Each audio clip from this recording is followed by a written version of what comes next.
Kamakailan lang, ay nagpasiklaban ng kagandahan ang mga kandidata ng Miss Universe pageant, na tampok ang naggagandahang kababaihan mula pa sa iba't ibang bansa.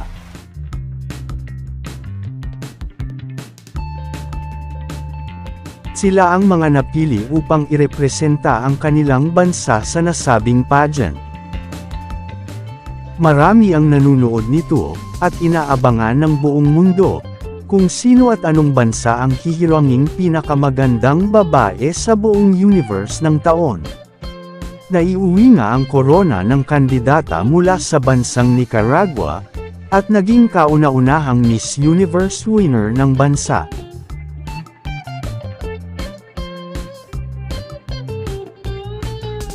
Bukod sa Miss Universe ay marami ding sikat na pageant ang sinasalihan ng mga kababaihan. Bukod sa tagisan sa adbokasya at talino, ay tampok din ang kagandahang panlabas, na naging sukatan na ng karamihan sa tunay na kagandahan. Kung sa tingin mo ang iyong mukha at katawan, ay hindi kagaya ng mga kababaihang ito, tama na ang pag-iisip ng ganyang bagay. Hindi yan ang sukatan ng kagandahan. Maaring ipinanganak ka sa maling lugar.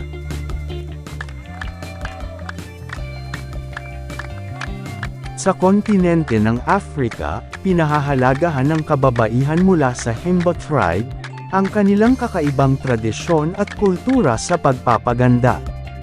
Makikita sila sa anyo na ang kanilang balat ay kulay pula, nakatirantas na buhok, na nilagyan ng pampatigas na bagay, at pananamit na ayon sa kanila, ay nagpapakita ng kagandahan ng isang babae.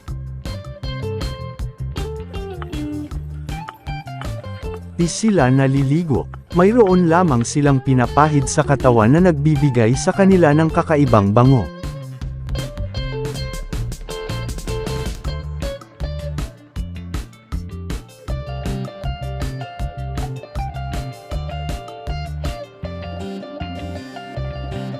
Kakaiba din ang pag-aayos ng mga kababaihan ng Miao tribe sa China.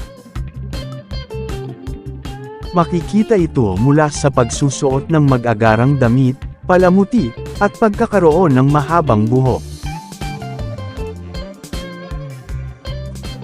Para sa mga babae, ang pagkakaroon ng mahabang buhok ay maganda. At dahil dito, gumagawa sila ng malalaking wig. Ang wig ay mula pa sa mga buhok ng kani-kanilang ninuno, at isinasaayos ito na kagaya ng sungay ng isang hayop.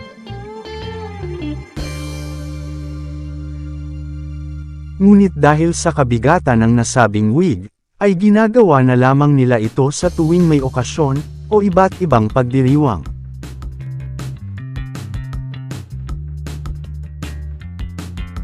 Pahabaan naman ng leeg ang basehan ng kagandahan, ayon sa grupo ng mga kababaihan ng Kayan sa Myanmar at Thailand. Gustong-gusto nila ang pagsusuot ng makukulay na palamuti sa ulo at katawan. Gumagamit sila ng brass coil na pinapaikot sa kanilang leeg upang mahulma ito ng pahaba. Nagsisimula ito sa mga batang babae edad 8. Sa umpisa ay maikli lamang ang nilalagay nila, at habang tumatagal, ay nagdaragdag sila ng paunti-unti sa nais nilang haba ng kanilang leeg. Dahilan ito upang magmukhang maliit ang kanilang ulo.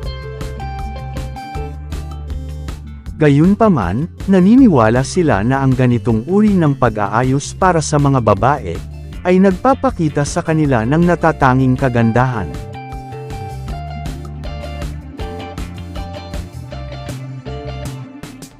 Samantala, may sariling estilo naman ng pagpapaganda ang mga kababaihan ng Mercy tribe, sa Ethiopia. Kakaiba ang kanilang estilo ng pagpapaganda, na kung saan ay binubutasan nila ang kanilang labi, at may nilalagay silang bagay na tinatawag nilang plate. Ang ganitong paraan ay nagreresulta ng pagbanat ng kanilang labi, at paglaki ng butas nito. Ngunit ayon sa kanila, nagpapakita ito ng kagandahan ng isang babae. mas malaking plate, mas maganda. Kaya naman habang bata pa ay ginagawa na ito, at sa tuwing may pagdiriwang, o anumang okasyon ay sinusuot nila ang may pinakamagandang disenyo ng plate.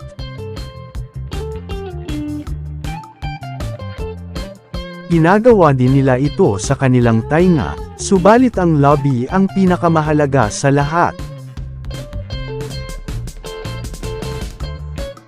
At kung lobby ang sentro ng kagandahan para sa mga Mersey tribe, tainga naman ang sentro ng kagandahan para sa mga Maasai tribe sa Southern Kenya.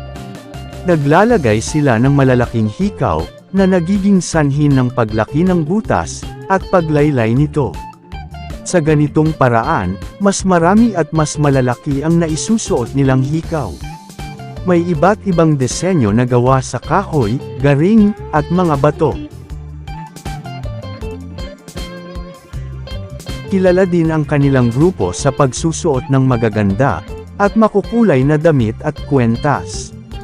Ito ay simbolo ng kagandahan, katapangan at karangyaan. Tinuturing naman na cute ang isang babaeng may ganitong set ng ngipin, o crooked teeth, ng mga Japanese. Ito ay na tinatawag nila sa kanilang lengguwahe na, yeiba. Sa katunayan, ang babaeng may pantay na ngipin, ay sumasadya pa sa isang dentista, upang baguhin ang itsura ng ngipin nito, at ma-achieve ganitong ngiti. Tanyag naman ang Luto's feet sa bansang China noong sinaunang panahon. Ang Luto's feet o foot binding, ay isang paraan ng pagbabaluktot ng paa ng isang batang babae, upang pigilan ang paglaki nito. Ito ay isang kultura, at paniniwala na ang mga lalaki ay pumipili ng kanilang magiging asawa na mayroong Luto's feet. Itinuturing na maganda at kaaya-aya ito sa kanila.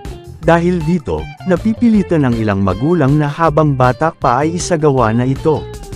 Naniniwala din sila na ang mga babaeng may Luto's feet, ay wala ng panahon upang lumabas pa ng kani-kanilang tahanan.